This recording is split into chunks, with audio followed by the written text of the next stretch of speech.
The Vietnam War has been over for 7 years. In 1982, America symbolically comes to terms with this bloody and divisive engagement when the Vietnam Memorial is commemorated in Washington, D.C. America's scars are slowly healing, but the memory of Vietnam remains. And around the world, the agony and waste of war is repeated on many fronts, adding thousands of new names to the list of the lost. In Central America, communist-backed forces in Nicaragua and El Salvador battle U.S. allies. In Iran and Iraq, massive border battles are waged throughout the year. In the tiny Falkland Islands, war breaks out between England and Argentina.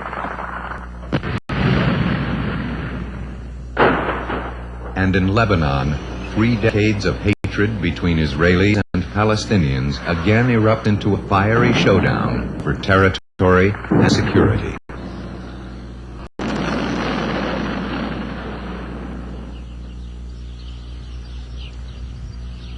The seeds of the Mideast conflict of 1982 can be traced back to the tragic Holocaust of World War II.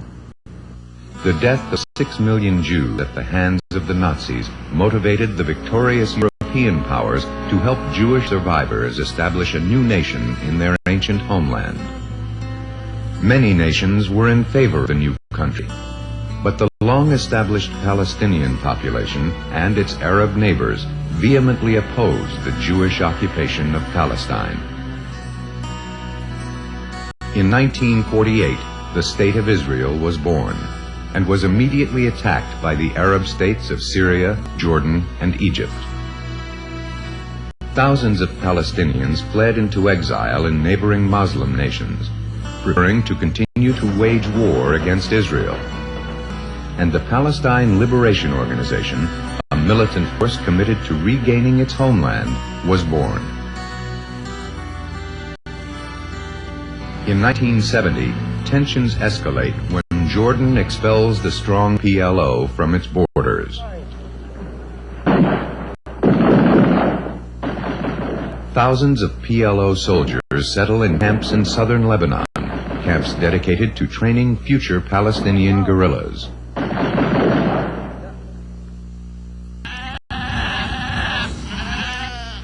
Lebanon was the last possible refuge for the PLO. While the cosmopolitan capital of Beirut was called the Paris of the Mideast, Lebanon had a weak army and was governed by a fragile coalition of Christians and Muslims. The harmony crumbled when the PLO began attacking Christian villages in the mid-70s. Civil war broke out between the PLO, backed by Syria, and various Christian militias, backed and financed by Israel. We are facing one enemy, and we have to get rid of this enemy. There is no way to negotiate with this enemy. The only way is to finish with him. Bravo. The leader of the PLO is Yasser Arafat. We are the victims, and we are insisting not to be the discards to our enemies. And the PLO continues to escalate its terrorist activity against Israel. Then, in London on June 3, 1982, the PLO guns down the Israeli ambassador to England. 3 days later, the Israeli Defense Forces, or IDF, invade southern Lebanon by air, sea, and land to finally wipe out the PLO strongholds used for waging attacks against Israel's northern borders. We will not accept a situation which will allow the terrorist organization to keep our civilian settlers along the northern border as hostages. The aim of Israeli Defense Minister Ariel Sharon is to establish a 25-mile zone within Lebanon free of PLO. With its superior firepower, it takes Israel just 4 days to march through and contain southern Lebanon. Then Sharon makes the crucial decision, one that is unpopular with many of his allies, to push north and pursue Arafat into Beirut. It is the first time Israel has ever invaded an Arab capital.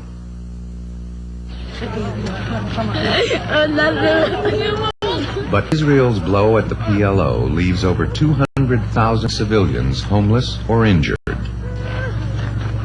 They thought that they can, quote unquote, solve the PLO problem by sheer brutal force. They thought it's a military problem. They are all, quote unquote, terrorists, all of them. Eventually, what they would do with the women, children, old people, I don't think they thought. By mid-June, the army surrounds Muslim West Beirut.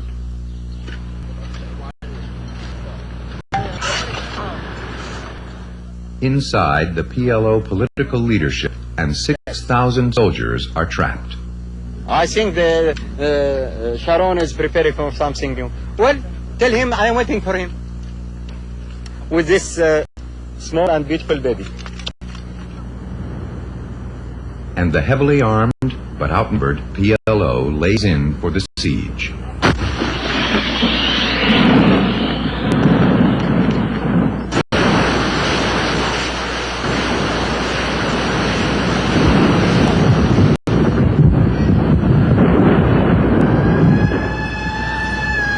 Israeli shelling intensifies, and 500,000 civilians are directly at risk. West Beirut is closed. It's hermetically sealed, comparatively speaking, certainly from a military point of view, it's hermetically sealed. And therefore, they don't have many options, the PLO. We came here only for one purpose, and that is to destroy. And take this world to destroy the terrorist PLO Palestinian organizations. We are not fighting the Palestinian people.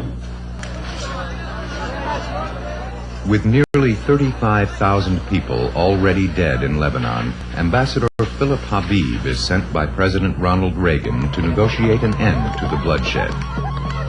But diplomatic efforts are more difficult than expected. While many Arab governments supply the PLO arms and money, none of them wants to give refuge to 6,000 well-trained guerrillas.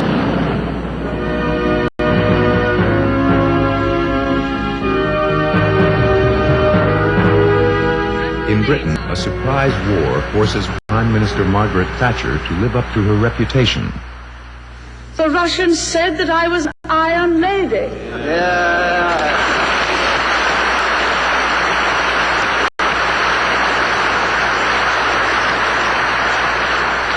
They were right.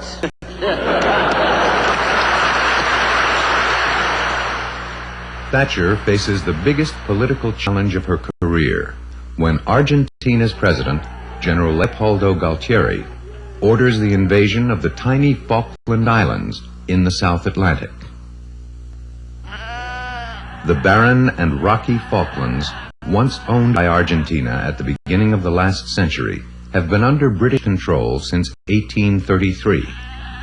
Argentina wants control again, but Galtieri gives up on diplomatic negotiations and turns to a military solution when he sends 5,000 Argentinian troops to seize the islands and their 1,800 residents. London is shocked and humiliated by Argentina's unexpected aggression. Our objective is to recover the Falkland Islands. We have to do what is necessary to that. I wouldn't talk in terms of war. Declaration of war is something different. Let's not get into the technicalities. We must recover the Falkland Islands for Britain and for the people who live there, who are of British stock. But Thatcher reacts swiftly and decisively, demanding Argentina's withdrawal before any negotiations begin, and sending a large naval task force to the Falklands to back up her words.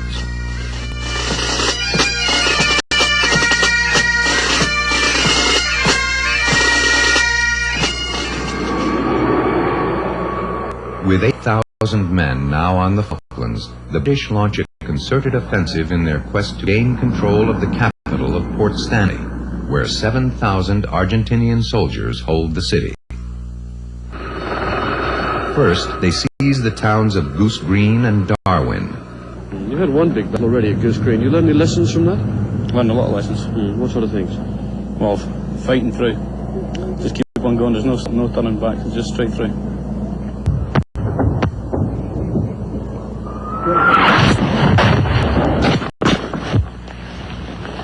The Marines then gain the vital high ground around Stanley.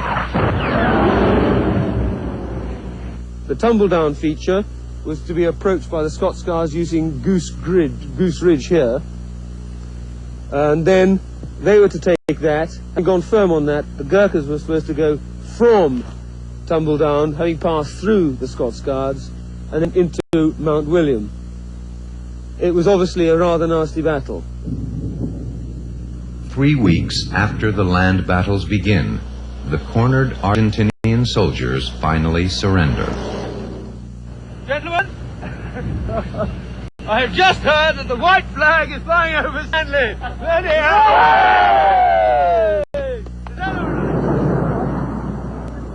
The victorious soldiers are cheered on by the liberated Falklanders. Weeks later, the triumphant soldiers return to a joyous reunion. Failure? Do you remember what Queen Victoria once said? Failure? The possibilities do not exist. And in Buenos Aires, defeated General Galtieri resigns in disgrace.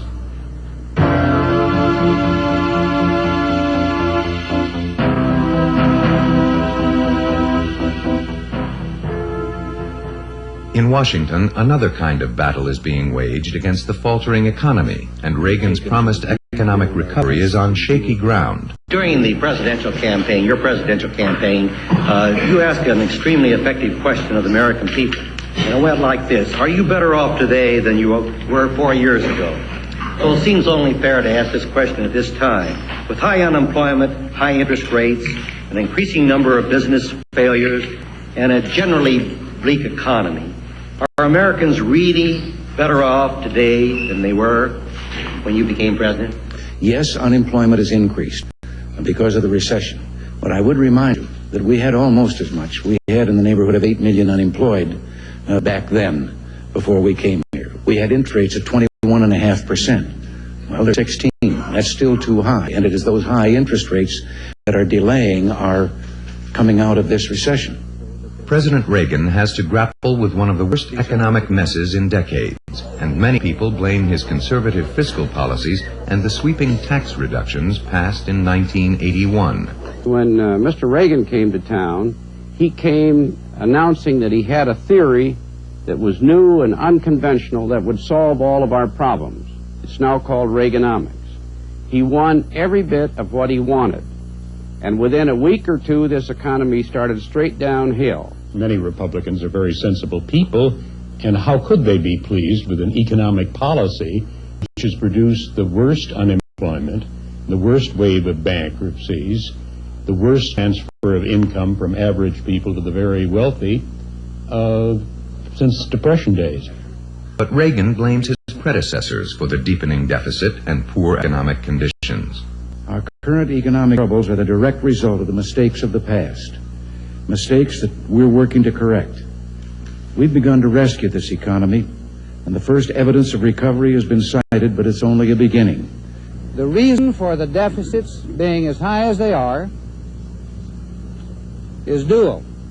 First, because of the excessive Reagan tax cut for the wealthy, and secondly, because of the Reagan recession. As the politicians snipe, most Americans are suffering from the double blow of high inflation and high interest rates. Prices are going up more than ever now. The percentage of prices have went up. An average pair of shoes I was just shopping for here in the mall was $10 cheaper last year, and I think that's quite a large increase. Our lifestyle has changed because of inflation. I believe Reagan is concentrating more on defense, and therefore inflation has really hit us because of that. I believe he's concentrating on the defense more of the country. fund the massive military buildup, Reagan slashes vital social programs. The effects of these cutbacks, along with the 16% interest rates, begin to take a toll across the nation. By December, unemployment hits the highest mark since 1940. 12 million people are now out of work. Yet one sector of the economy is beginning to revive. In mid-August, the stock market rallies at the news that interest rates are finally declining. Over the next 5 months, Wall Street breaks records, sending the Dow Jones Index of stocks soaring over the 1,000-point mark for the first time in history. It could be that they think that Reaganomics is starting to work. That could be it. It could be, what is it, the slogan, stay with the program? That could be into vogue right, and that could be coming into vogue right now. Maybe people are starting to believe that President Reagan's economic policies are starting to work. Optimism returns to Wall Street, but not to Main Street. I know when I go to work, I see the lines get bigger and bigger outside the unemployment office. But the last few months, they've practically doubled. A lot of people suffer. And in an act that will come to haunt all Americans, President Reagan signs into law the Savings and Loan Deregulation Bill of 1982. What this legislation does is expand the powers of thrift institutions by permitting the industry to make commercial loans and increase their consumer lending. It reduces their exposure to changes in the housing market and in interest rate levels. This, in turn, will make the thrift industry a stronger, more effective force in financing housing for millions of Americans in the years to come. This bill is the most important legislation for financial institutions in the last 50 years. It provides a long-term solution for troubled thrift institutions. It's pro-consumer, granting small savers greater access to loans, a higher return on their savings, and when combined with recent sharp declines in interest rates, it means help for housing, more jobs, and new growth for the economy. All in all, I think we hit the jackpot. Reagan's jackpot leads to wholesale incompetence and fraud among thrift owners nationwide, causing hundreds of S&Ls to go bankrupt later in the 80s and laying the groundwork for a financial debacle that will reverberate for decades.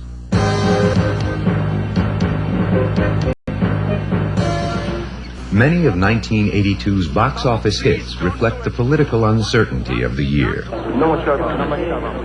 British filmmakers receive an Oscar for their film portrayal of Gandhi, the charismatic leader who paved the way for India's independence.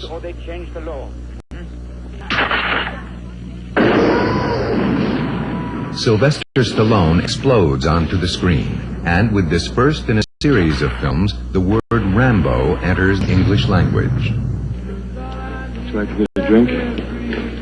Sure. He's a Navy officer, she's a working girl. Actors Richard Gere and Deborah Winger fall in love in An Officer and a Gentleman. Are you saying that nobody in New York will work with me? Oh, no, that's too limited. Nobody in Hollywood wants to work with you either. And he finds being a gentleman isn't helping his acting career. So actor Dustin Hoffman dresses up as a lady in Tootsie.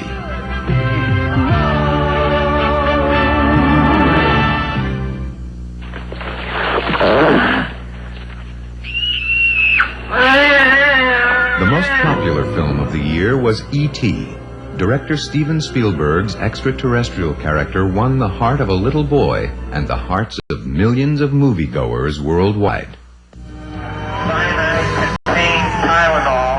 In Chicago, the hunt for an indiscriminate killer raises fears about the safety of over-the-counter drugs.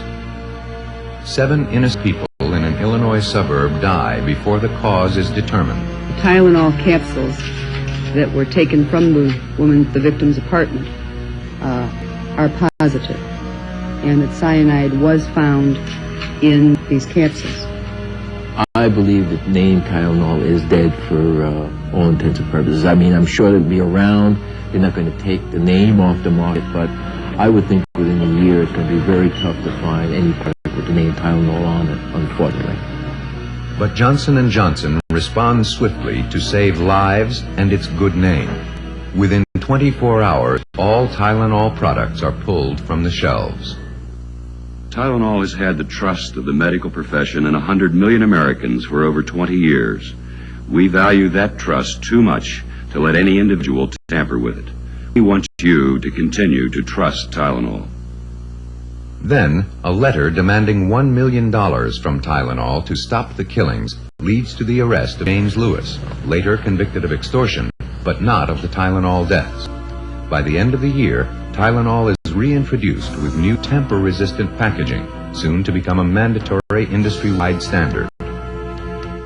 We don't know what's causing all of this, and somehow so many of your own personal friends. Why is it that we know so many of them? There must be 1 million gay people in the New York City area. Of the 350 some cases, why do we know so many of the people? It's a great medical puzzle. In labs across the country, the race continues to find the cause of another deadly killer, acquired immune deficiency syndrome, or AIDS. As the rate of new cases rises sharply, mounting evidence focuses the search on sexual and blood transmissions.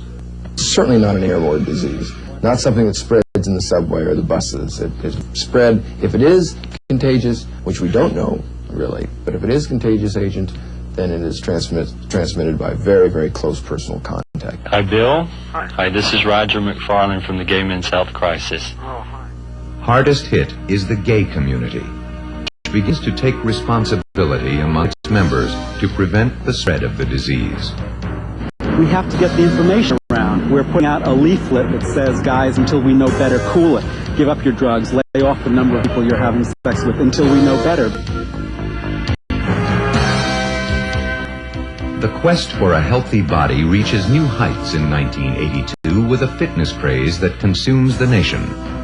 While America sweats, Jane Fonda's workout book rests comfortably on bestseller lists all year. And aerobics, jazzercise, and Nautilus work their way into everyday vocabulary.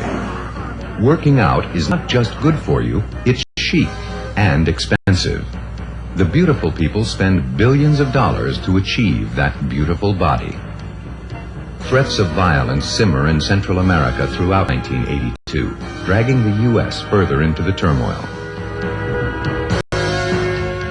In El Salvador, for 2 years, the U.S.-backed right-wing government is responsible for the deaths of thousands of civilians, prompting critics in America to demand that Reagan suspend aid.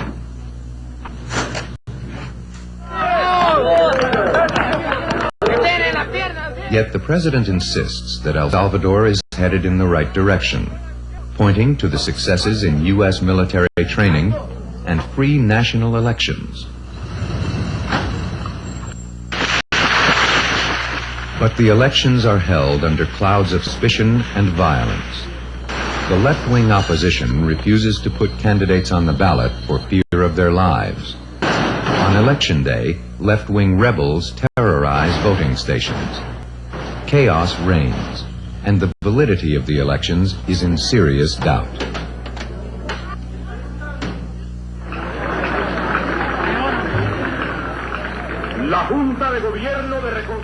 Next door in Nicaragua, Marxist leader Daniel Ortega accuses the U.S. of backing a right-wing fighting force that is trying to overthrow his government.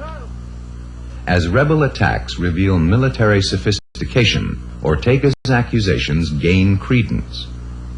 Congress outlaws military aid to the rebels, and the Reagan administration denies any direct involvement. The United States is not in Nicaragua in any training capacity. There are people in Nicaragua apparently who don't like what is going on there, but that is not anything that we're training them for.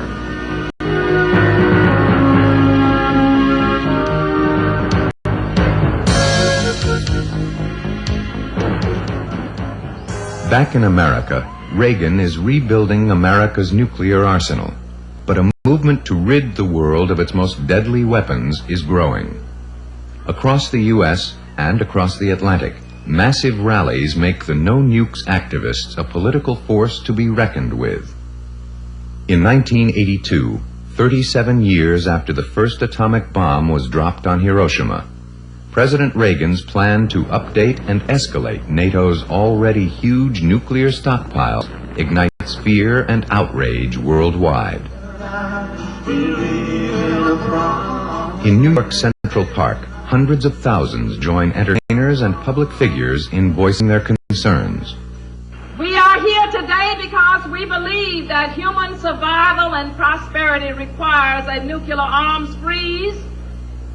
We are here because we believe the concept of limited nuclear war must be abandoned. And we are here because we can no longer allow a suicidal nuclear arms race to drain the world economy. Then, the communist world is faced with a major transition when 75-year-old Leonid Brezhnev dies in November. As General Secretary of the Soviet Union's Communist Party, Brezhnev led the Kremlin for 18 years. Leonid Brezhnev was a child of the Russian Revolution, the direct successor to the men who overthrew the Tsar. He was not as brilliant as Lenin, not as terrifying as Stalin, nor as shrewd as Khrushchev, but personally he was more persuasive as a world leader. Brezhnev eased tensions with the United States over the years, but was always watched carefully by Washington.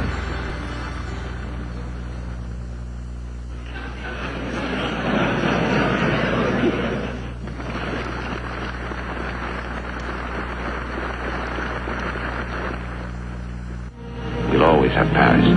We didn't have, we lost it until you came to Casablanca. We got it back last night. I said I would never leave you.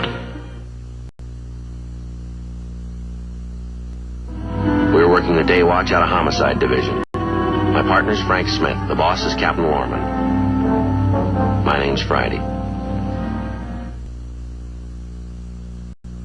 Are you doing Napoleon too? Little princess. I want to hear you call me by my name.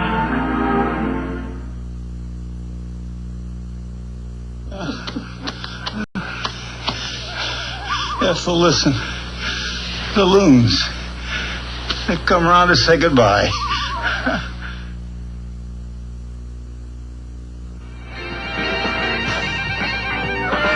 We was having so much fun, I didn't know it was 1:30.